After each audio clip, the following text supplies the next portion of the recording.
Ladies and gentlemen, we have somebody truly, truly special. She's an eminent women leader at JLL. I beg your pardon, she's an eminent women leader with over 28 years of experience in banking and real estate. Prior to JLL, she was the managing director, head of global subsidiary coverage group, Deutsche Bank India, and a member of the Deutsche Bank India Executive Committee. Ladies and gentlemen, now at JLL, she's a member of the firm's Asia Pacific Executive Board and also chairs the India Leadership Council. It's my humble honor and privilege to call upon stage the one and only, the visionary, the incredible Miss Radha Dhir, CEO and country head, JLL, on stage. Please give Radha ma'am the biggest round of applause as she comes over here on stage. Thank you so much, ma'am, for being with us over here. Honored to have you. Welcome. You would want to use this mic? Okay, superb. Please give her a big round of applause again, ladies and gentlemen, please. Thank you. And over to you. Okay, that's an overwhelming introduction. I'm not used to that. Good afternoon, everyone. What a privilege to be here. And thank you, Realty Plus, for inviting me. I don't know if I would describe myself as a visionary leader. The topic given to me is leading with purpose. But as you can see, if you'd seen the agenda earlier, it was leading with purpose, women building businesses. I got that changed yesterday to just leading with purpose. When I was told about this topic, it took me back to January 2021. Let me tell you the story. I just joined JLL as the Chief Executive Officer for India, and I get a bouquet of flowers and a really kind note from a well-wisher friend of mine saying, "Congratulations, Radha, for becoming the first woman CEO at JLL India." And it was a beautiful bouquet. So I sent him the note back with a thank you, and I just cut first woman. So the note simply read, "Radha, congratulations for becoming the CEO at JLL India." Leadership for me is gender agnostic. And that's how it should be. I embrace the fact that I'm a woman, as you can see. I'm very proud of being a woman, but I'm a leader. And I don't overthink the fact that I'm a woman leader. So let's come to the topic. What does purpose mean to me? I was like, how should I describe this? Should I do this long, boring speech just before lunch? I don't think so. So I said, let me make purpose into an acronym and describe what purpose means to me. So we have 7 letters, and what does each letter stand for? I don't have a presentation. I'm going to be speaking. So let's come to P, the first alphabet. Passion. That P stands for passion. So one of the thought leaders I really admire is Simon Sinek. I'm sure a lot of you read about him and listen to him. So he says, and I'm going to read this out, working hard for something we don't care about. Working hard for something we don't care about is called stress. Working hard for something we love is called passion.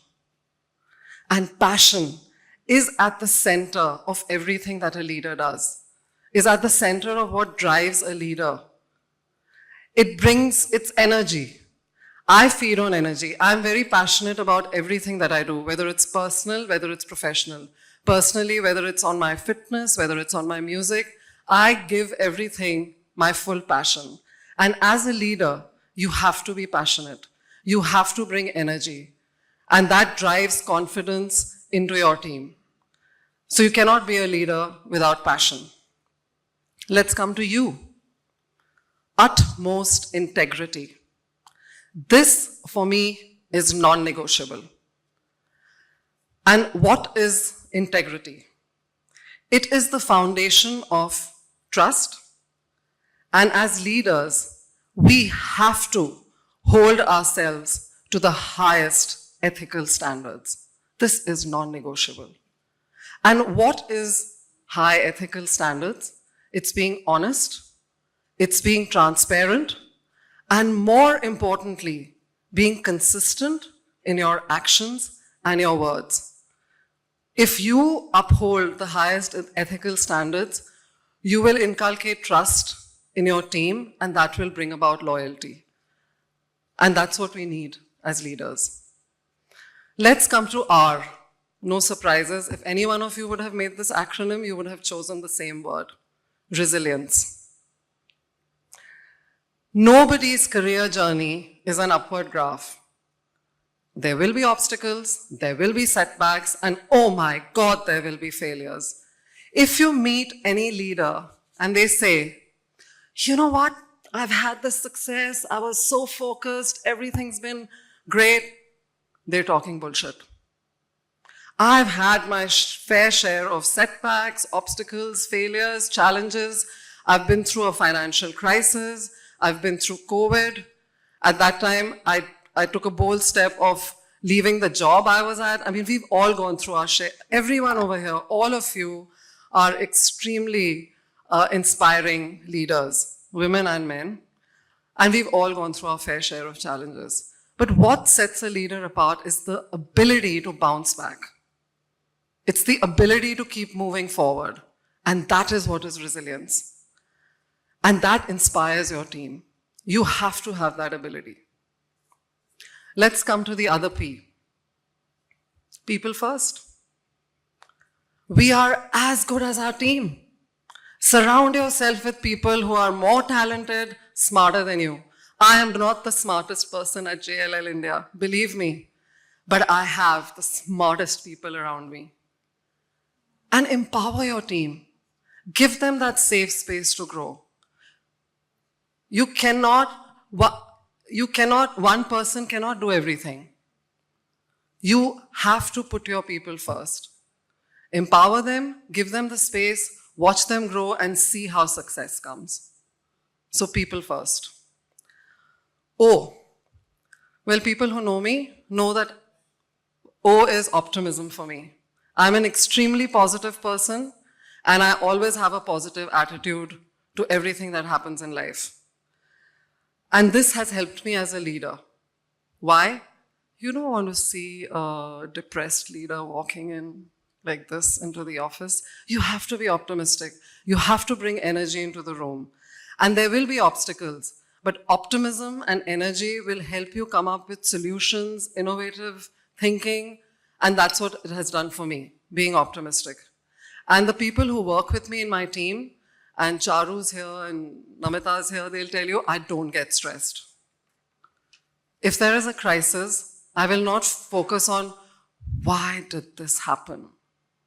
Let's talk about how do we come up with a solution. We can do the analysis paralysis later to ensure that we don't have a future crisis like this. But when a crisis happens, instead of focusing on the why, think of the how to address the situation. So optimism. Then let's come to S. Now this was a tricky one. I was thinking S. Strategy, sincere, service. What should S stand for? For me, this S is storytelling. I cannot tell you how important being a storyteller is for a leader. I'm narrating a story here. As a leader, you have to have that ability to narrate a story. You're going to narrate a story of the growth of your business. You're going to narrate stories to external boards, to external clients, to your leadership. More importantly, to your people. You're going to narrate the story of your vision, and they are going to follow you. Michelle Obama, there's a quote by her, and I've written it down. She said, telling your story is not boasting. Telling your story is not boasting. It's how you build belief in yourself and in others. Storytelling, that's the S. Let's come to last but not the least, E. Evolution. Albert Einstein used to say, the day you think you know everything, the day you believe you've learned everything, is the beginning of the end. We have to keep evolving. We have to keep learning. And there are different ways to learn. Attending a conference like this is learning. You heard from such esteemed leaders at the panel before. Online learning, attend panels, read. I read a lot.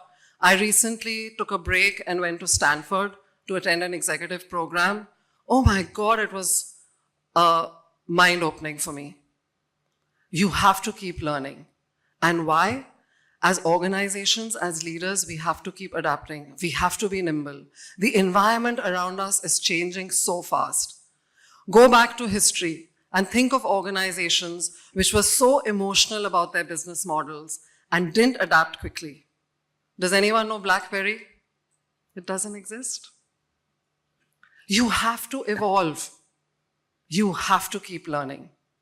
So leading with purpose is leading with passion, with utmost integrity, resilience, people-first attitude, I have to get the spelling right, optimism, storytelling, and evolution. That for me is leading with purpose. Leadership is not easy. You will come across lots of challenges. You will come across lots of setbacks. You will have to have the ability to keep overcoming that. Failing is inevitable. Like I said, I've faced multiple failures in your life. But remember this, fail forward. Just remember this, fail forward. And since this was a Women Icon Awards, and there are a lot of women leaders here, I have to say this. It's on a lighter note, what Margaret Thatcher used to say. If you want something said, if you want something said, ask a man.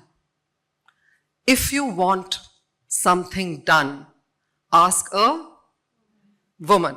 Thank you.